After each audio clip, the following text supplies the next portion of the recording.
Dhewe ndonga marang Gusti kang ngakarya jagat muga negaraning dhewe NKRI tetep utuh tetunggalan nunggalke cipta rasa karsa lan karyane aja gampang kena provokasi sing ora tanggung jawab.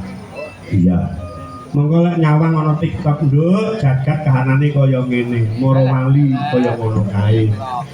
Mergo kabeh para penggedhening negara sing wis mestine ngayomi marang wargane, marang rakyate ning wis ora mitung sing dipitung mung wetenge dhewe. Iya, pungkasane dadi dedah kaya ngono kae. Mula wit biyen jaman simbah-simbah penggundulan alas ya aja ngantek terjadi, bendak terjadi banjir. Alas yo aja ngantek digundul ki lek waktu penting tok wae ngono. Ha iya.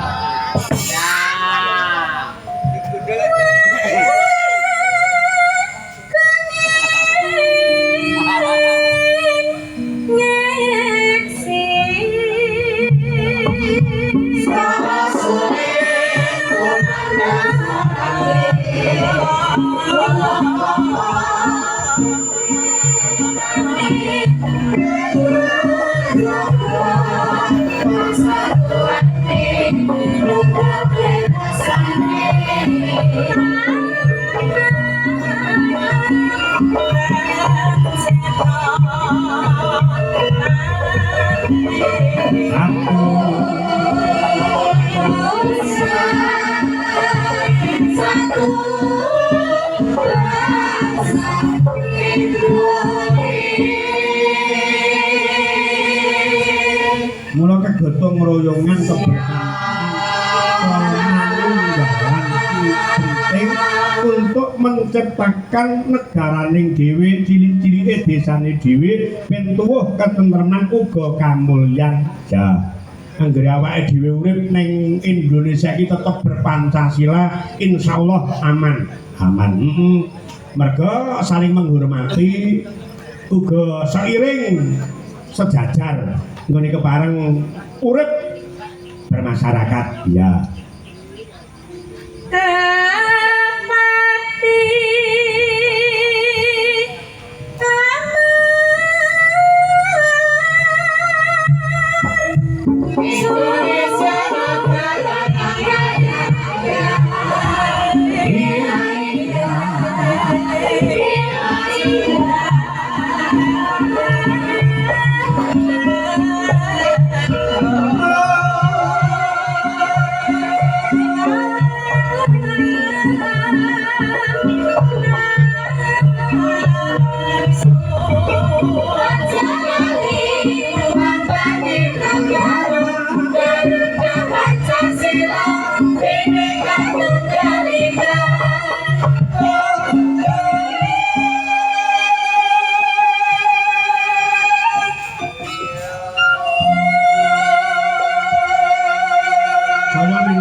Pemerintahan desa ki nyawang dawa maca TikTok ki sok-sok ki ya ndak kepenak lho. Bantuan ki jare netizen iki lek wargane lurah, wargane kepala desa, wargane kasun, wargane RT kuwi ora dibagi. Jadi prosedurnya ndak seperti itu. Desa ki tetep mikolahke marang kawula cilik sing pantes untuk dibantu sesuai dengan prosedur.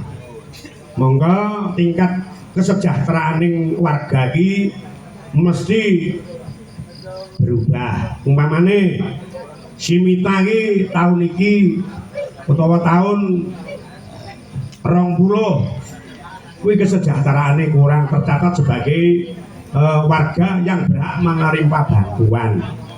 Yang 5 tahun tingkat kesejahteraane beda dadi wong cukup. Desa ngiguhke catatan sing ora layak menerima diunggahke tekan dhuwur. Jarak sesasi rong sasi mudhun malah sing sugih-sugih sing entuk. Mengko sing entuk ayahan, sing entuk sorotan ndur pemerintahan desa. Ngono. Iki mung nglurusne, ya, mung nglurusne. Heeh. Ya, lanjut.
Kekuatan ki mung kemanunggalan. Negaraning dhewe kang dumadi saka beribu-ribu pulo, akeh kapitayan, akeh kepercayaan ras lan agama. Iki bukan jadi masalah. Sing penting tetep tetunggalan nyawiji mujudake kegotong royongan kaya dening persemone wong sepuh trah gawe bubrah rukun gawe sentosa. Iya kaya ngono. Waton awake dhewe tetep manunggal karo sapa wae, tetep nyawiji karo sapa wae. Insyaallah mujudake kekuatan sing tanpa timbang. Iya.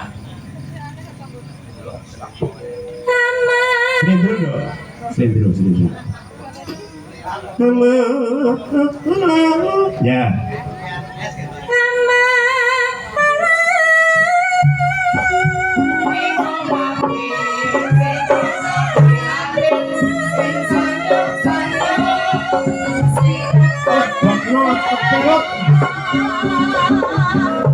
Sinden empat nyata.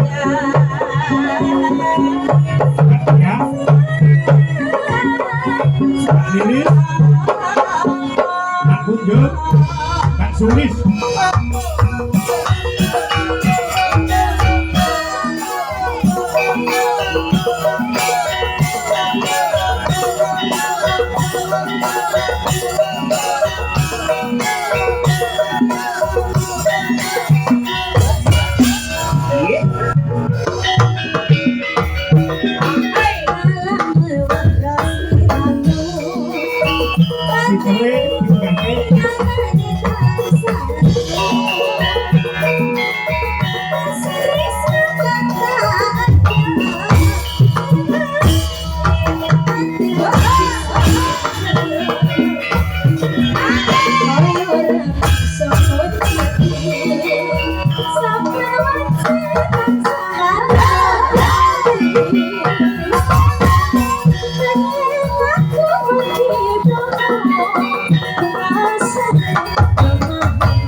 alus sitere rada tunggahke sithik ya kaya apa kalamun waras liramu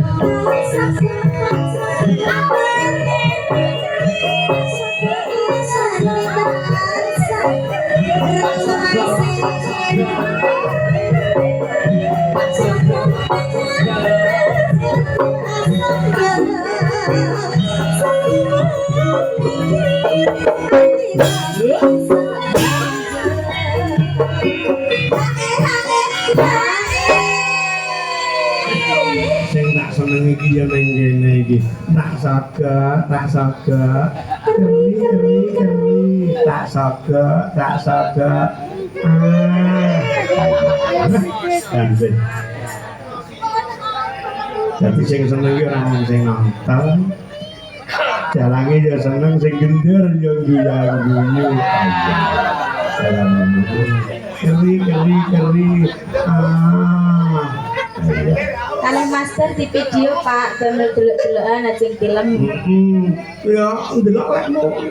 Ngegalke batang sing tipis niku lho. Wong lanang ki lek kok weni gerakan sing kasar ki ora seneng, sing disenengi lek gerakan sing tipis-tipis ngene iki. Mergo lek tipis kuwi durasine ki suwe ngono. Durasi napa niku Pak? Perjalanan hidup wong mlaku ki rada adoh. Nah, wong iki lek mlaku rada adoh, umpama nganggo biaya sing rada larang, wong luwih lanang ki ya ikhlas ngono. Cah musik kok semangat meneh nek sokok kering-kering ketuane lho.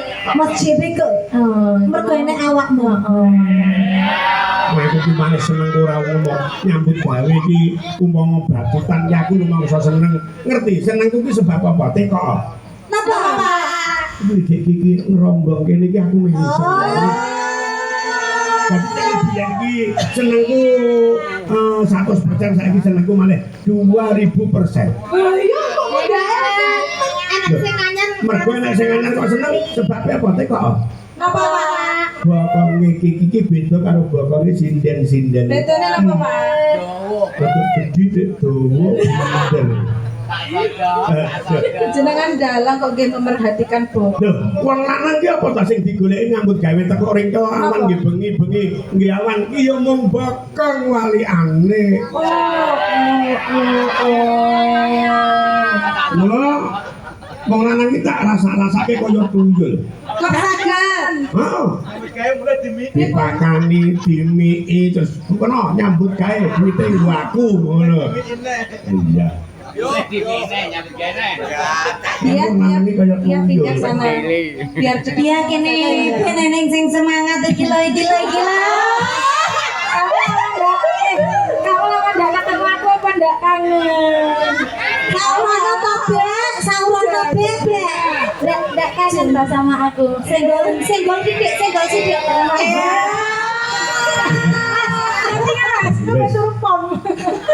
Pertama-tamanya ngono kuwi. Iya, kaya apa dibataske. Ula sawa. Pak, itu Pak, dereng Ula sawa sapa ngendut. dereng. Aku iki selak sapa ngendut iki penak lho. Sapa nggih? Ndek iki kan umper. Kaya rapi songon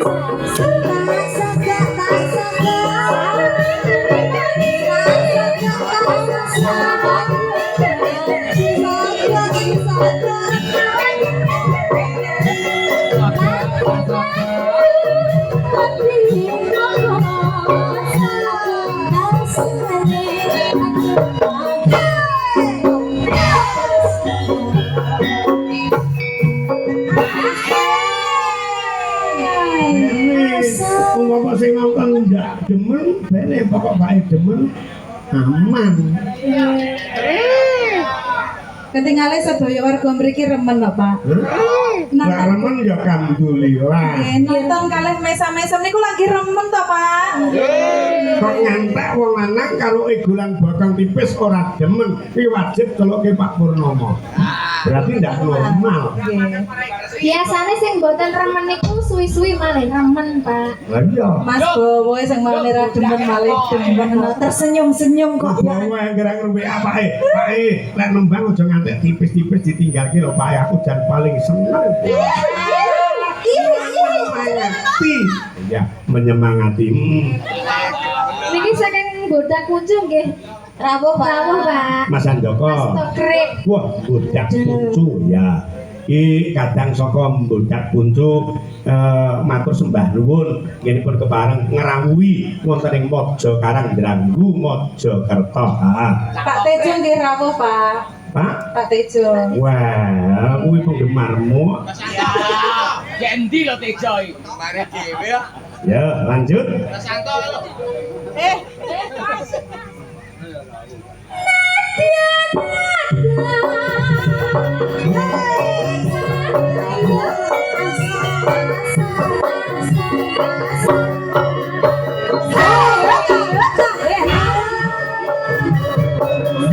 Mariki bablas salam kerong.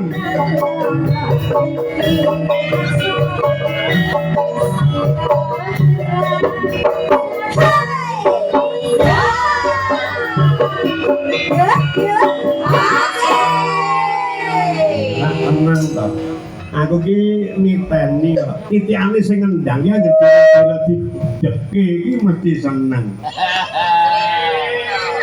Nggih. Kok jujur ora mandek-andekane kuwi jelas lek pengendange ora patek buta. Ning nek dina-dina mandang kuwi diarani presiden pengendang pengalaman ki ya ngono kuwi. Weh bareng dina-dina mandek kok saya suwe. Ya, kaya ngono. Ya. Allah sawah sapa